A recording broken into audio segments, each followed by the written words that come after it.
Una muna, sir, yun nga nabanggit ko, itong si General Romeo Acop na ito po yung dating opisyal ng PNP ay nagsabi na doon sa series ng kanilang ginawang investigasyon tungkol dito sa war on drugs ng Duterte administration. Kanya nga sinasabi na naniniwala siya na meron daw silang they uncovered tracks to a grand criminal enterprise kung saan si dating Pangulong Rodrigo Duterte daw ang mukhang nasa sentro nito. Ano pong masasabi niyo dito sa naging pahayag na ito ni Congressman Acop bilang kanyang initial findings or parang initial doon po sa kanilang ginawang investigation?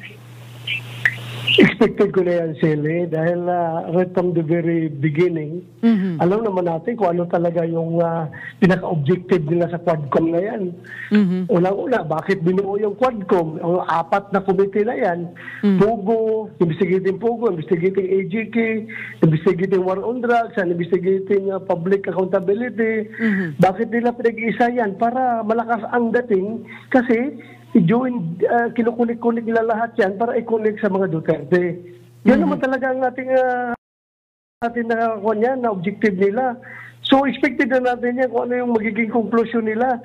Kahit na nga yung mga lahat ng mga ginagawa nila, klaro man halata man talaga na hindi yan investigation in aid of legislation, kundi investigation in aid of persecution. Investigation in aid of demolition. Yun naman talaga ang ginagawa, ang habol nila. Sabi pa, huwag daw natin kalimutan yung napakaraming bilang daw ng mga buhay na nawala sa war on drugs. Dahil yun daw data, may about 30,000 daw ang mga napatay dahil sa war on drugs ng Duterte administration. Yun na si Congressman Acop sumakay na sa naratibo ng mga ng mga kalaban. Sumakay na siya doon. Akala ko police investigator siya. Bakit pati yung data ng kinukuha niya sinasakyan na niya. So sir, sumakay na. So dismayado ba? Sumakay na siya sa naratibo. So dismayado ho kayo kay Congressman Acop dahil parang... Hindi ako dismayado, hindi ako dismayado, galit ako. Sabihan mo siya. Lalo na pag sinabi niya na binudol daw namin ang taong bayan. How dare he said that? Sabihan mo. Binudol. Sabihan mo, wala kaming binudol na tao nito sa war on drugs. What did we gain from that? Wala. Wala kanong binudol dito. I swear before the graves of my policemen who offered the ultimate sacrifice in the fight against drugs. So, sir, dami kong pulis na namatay. Tapos magbudil pa ako. Magbudil pa kami. Sabihan mo siya. So sir, pag nakaharap niyo ba si Congressman Acop, anong ipararating niyo talaga yung inyong sama ng loob sa kanya? Mag-debriefing na lang ako. Para hindi ako madala sa aking emosyon. Hindi ako madala sa aking galit. Mag-debriefing na lang ako. Kapag kaharap ko yung tao na yan. So sir, this early, nakikita nyo na kung ano yung talagang magiging committee report nila or inaasahan nyo pa ba na kasi binabase daw naman nila ito sa mga nagsipag-testify na mga witnesses, kung ano man yung kanila magiging findings. Go ahead, sabi ko nga, if they have the goods, they file the case. File nila yung kaso nila kung meron silang ebidensya. Yung kanilang ginagawang series of public hearing. Umabot ng 13 hearings daw, ha? 13 hearings, hanip na. Halatang pang demolition talaga eh. 1, 2, 3 hearings lang kung gusto mo na magagawa ng committee report, tapos na yan eh. Pero talagang pinabot lang ng gano'ng kahaba, hoping na mademolish nila yung mga Duterte. Eh, lalo tuloy lumalakas, lalo tuloy nagalit ang taong bayan sa ginagawa nila. So sir, dun sa pag-demolish dito sa mga Duterte, nadadamay po pati kayo ng mga kaalyado ng dating Pangulo? Of course. Identified tayo dyan sa mga Duterte. So kasama nga tayo sa demolish eh. Kaya nga, nababanggit din yung pangalan nyo dahil sabi nyo nga daw, shit happens kapag yung mga collateral damage doon sa... Oo. So, Sige, idamay na lang, idamay. Basta wala kaming binudol na tao. Kung sila may tao sa kanilang ginagawang committee report, kami wala kaming intention na magbudol ng tao.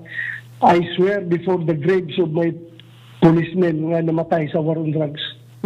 So sir, yung mga dati nyong kasama sa PNP, kumpiyansa kayo na hindi sila madadala doon sa ganitong mga statement na nabudol ninyo dahil nakita naman ko ano yung nangyari talaga during your leadership sa pagpapatupad ng war on drugs?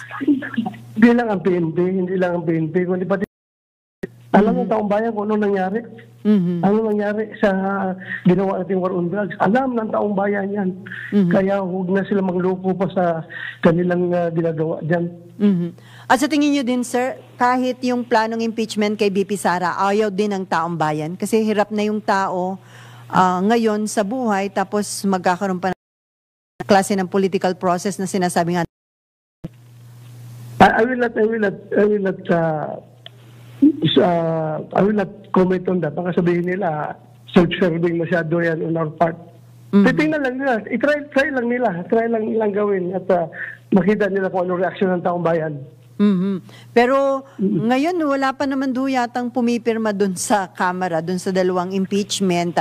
At di ba, meron pang isang religious nagpaplano na magsagawa ng demonstrasyon bilang suporta naman ito sa panawagan ng Pangulo na wag na nga ituloy itong impeachment dahil mas makakagulo pa ito sa bansa. Siguro. So, talagang pero ito isang bagay sir na pinaghahandaan nyo na o hindi naman? Sa Senate bilang pwedeng tumayong impeachment judge? Wala na tayo magawa kung darating yan sa Senado, kundi we have to act as jurors, no? So, okay lang. Hintay lang tayo kung anong mangyari. So, pag nagkataon, first time na kayo po'y tatayong impeachment judge, sir? First time. And then, sir, kayo pinagsagawa ng series of investigation tungkol dun sa Pogo. Patapos na itong taon, ano po yung tingin ninyo? Sa tingin ninyo, completely matitigil ang operasyon dahil may utos at may executive order ang Pangulo or medyo mahirapan pa rin yung mga authorities dahil nag-iba ng style daw yung mga Pogo? Parang nag-ooperate outside Metro Manila at saka yung parang yung maliliit lang na operasyon. Political will lang yan na Sally. Kung talagang gusto mo, magagawa mo yan. Kung seryoso talaga tayo, kayang-kaya yan. Gobyerno kalaban mo eh. Gobyerno kalaban mo, talunin mo yung gobyerno. I don't think so. So dapat mas mahusay ang mga otoridad natin at kung gusto talaga ng gobyerno, yung political will lang po ang kailangan. Yung political will lang talaga dyan.